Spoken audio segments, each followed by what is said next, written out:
आरती पहली बार ससुराल की दहलीज पर कदम रखती है। सास शांताबाई देवी आरती को ऊपर से नीचे तक देखती हैं। इस घर की मर्यादा समझ लेना बहू, यहाँ हर कदम सोच समझ कर रखना पड़ता है। मम्मी जी, मैं कोशिश करूंगी कि कभी आपको शिकायत का मौका न मिले। ननद कविता दूर खड़ी मुस्कुराती है, जैसे मन ही मन कुछ और ही सोच रही हो। आरती सुबह पूजा करती है, लेकिन रसोई में नमक जरा तेज हो जाता है। शांताबाई चिल्ला उठती हैं। ये कैसा खाना है? मायके में यही सिखाया है क्या? आरती चुप रहती है। विक्रम मां से कुछ कहने ही वाला होता है, लेकिन चुप हो जाता है। यही पहली बार आरती के मन में सवाल उठता है। गलती मेरी थी या गुस्सा जरूरत से ज्यादा? कविता धीरे धीरे मां के कान भरने लगती है। भाभी फोन पर बहुत बात करती हैं माँ। आजकल की बहुएं चालाक होती हैं। शांताबाई का शक बढ़ता जाता है। आरती को कुछ समझ नहीं आता कि माहौल क्यों बदल रहा है। घर में खामोशी बढ़ने लगती है।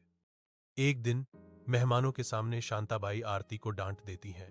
इसीलिए कहती हूँ, बहू कभी बेटी नहीं बन सकती। आरती की आंखों में आंसू भर आते हैं, लेकिन वो कुछ नहीं कहती। उस रात आरती अकेले में रोती है। क्या सहना ही मेरी किस्मत है? यही दर्शक बहू से जुड़ जाता है। विक्रम अब अंदर से टूटने लगता है। वो मां से कहता है, माँ, आरती ने क्या बिगाड़ा है आपका? आज तू माँ से सवाल कर रहा है? विक्रम चुप हो जाता है। आरती सब सुन लेती है। अब रिश्तों में दरार साफ दिखने लगती है। ससुर हरिप्रसाद सब देख रहे थे, पर चुप थे। एक दिन वो आरती से कहते हैं, बेटी, हर चुप्पी कमजोरी नहीं होती। शांताबाई का स्वभाव सालों की ठोकरों से बना है।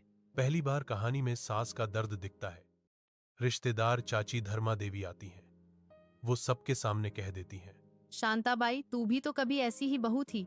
घर में सन्नाटा छा जाता है। शांताबाई का अतीत सामने आ जाता है, कैसे कभी उसे भी सहना पड़ा था।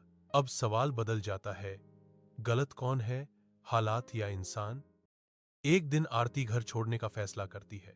दहलीज पर खड़ी होकर कहती है, मम्मी जी, मैंने सब सहा, लेकिन आत्मसम्मान नहीं छोड़ सकती।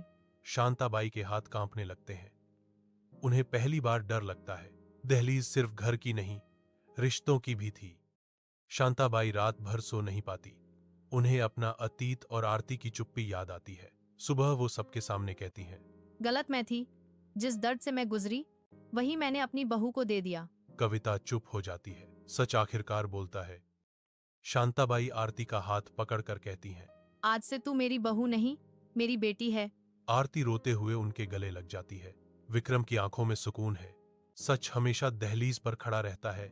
अगर हिम्मत हो तो उसे अंदर बुलाना पड़ता है। मुझे पूरा यकीन है आपको ये फैमिली स्टोरी पसंद आई होगी।